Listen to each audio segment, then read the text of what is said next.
今日はみんなでお昼を食べながら次の配信の打ち合わせね。この頃は忙しくてなかなか全員で集まれなかったから楽しみだわ。持っていくものはお弁当、水筒とスマホ忘れ物はないわね。愛梨ちゃん。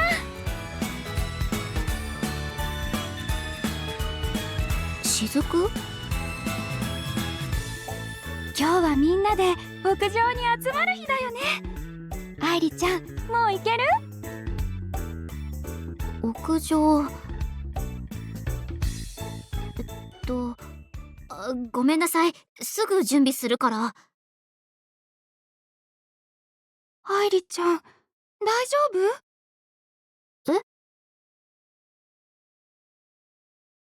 なんだかいつもと違って元気がないように見えるの。何か私で力になれることはあるかしら？心配してくれてありがとう。でも前に言ったでしょ。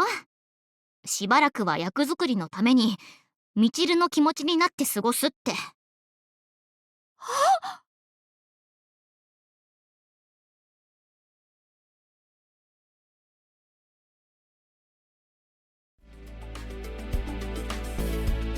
なるほど。それで雫が勘違いしちゃったんだ。前に愛梨ちゃんから説明してもらってたのに。雫ちゃんの気持ちわかるよ。愛梨ちゃんが元気じゃなかったら私も心配になるもん。そうなると思ったから事前に説明したのよ。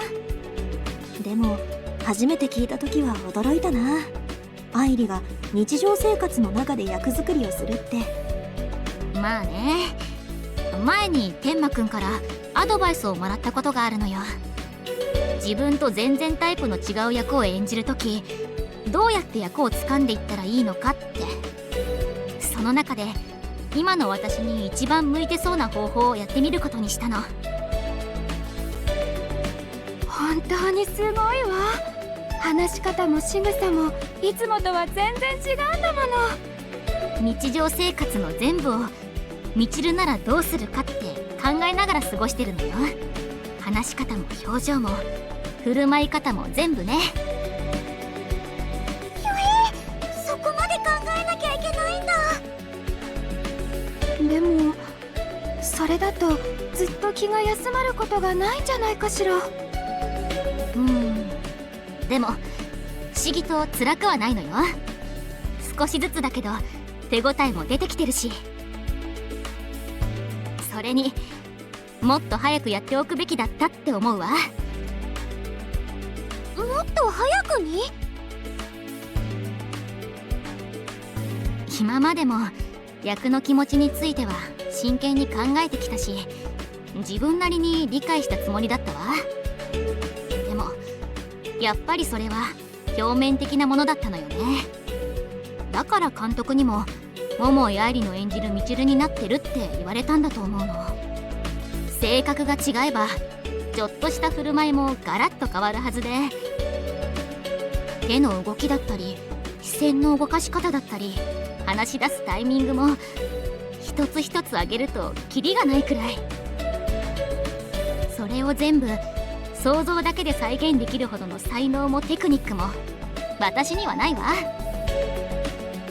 ちゃんと役の気持ちを深くまで理解してそこに自分を重ねていくしかない。そう覚悟が決まったからこの方法を試すことにしたの。愛梨ちゃん。これで他の出演者の演技に近づけるって保証はないけど、でも泥臭くても何でも私にはこういう体当たりの方法が一番合ってる気がするのよね。今までだってずっとそうだったもの。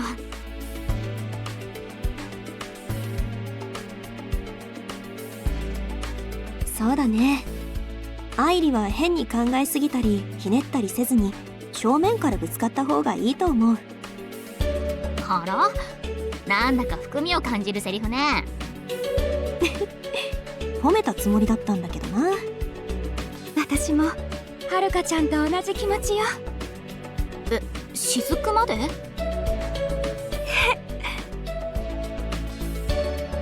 愛梨ちゃんはいつだってまっすぐでキラキラ輝いているもの。単に不器用なだけよ。さっきの雫みたいに演技の練習でみんなを驚かせちゃったりするかもだし。気にしなくていいよ愛梨ちゃん。私たちも応援するし、役のまま過ごしても大丈夫。あ、でも疲れちゃった時はいつもの愛梨ちゃんに戻ってね。そうだね。あんまり愛梨がずっとおとなしいとそれはそれで寂しいし。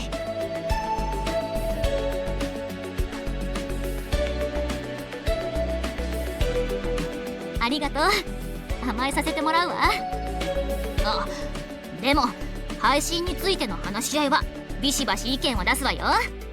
演技するのはその後からね。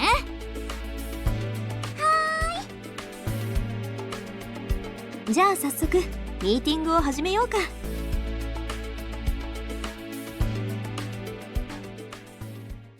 こんなに応援してもらえるなんて本当にありがたいわね。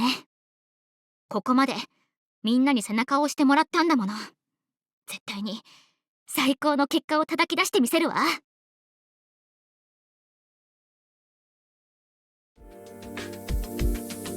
人がたくさんいる廊下。みちるならきっと端の方を歩くわよね。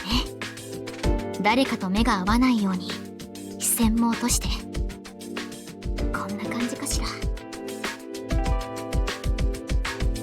あら、あのお店のブラウスかわいいわね。試着してみたいけど店員さんに話しかけられたらうまく答えられないかも。こういう時みちるならきっと遠くから見るだけにするわよね。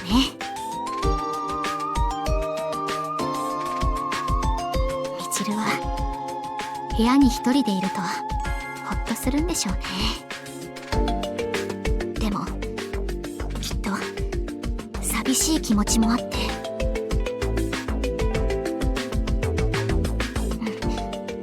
少しずつだけどつかめてきた気がするわ。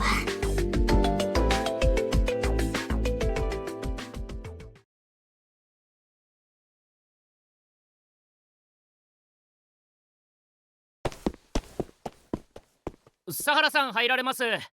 おはようございます。おはようございます。今日からよろしくお願いしますね。セッティングもう少しかかるので、よければそこの椅子にどうぞ。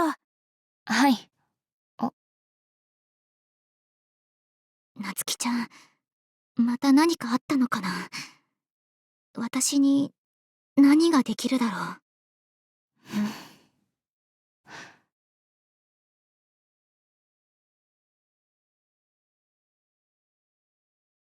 ねえ待って、なつきちゃん。うるさいな、ついてこないでよ。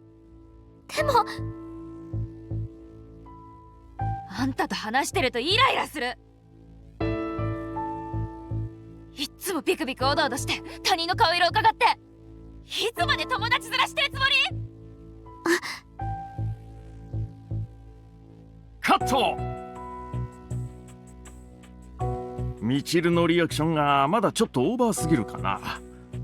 もっと目の演技を意識してもう一回やってみよう。はい。まだやり直すんですね。今の演技結構いい線いってたと思うんですけど。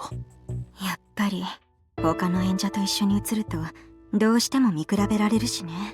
でも桃井さん、想像以上に根性あるな。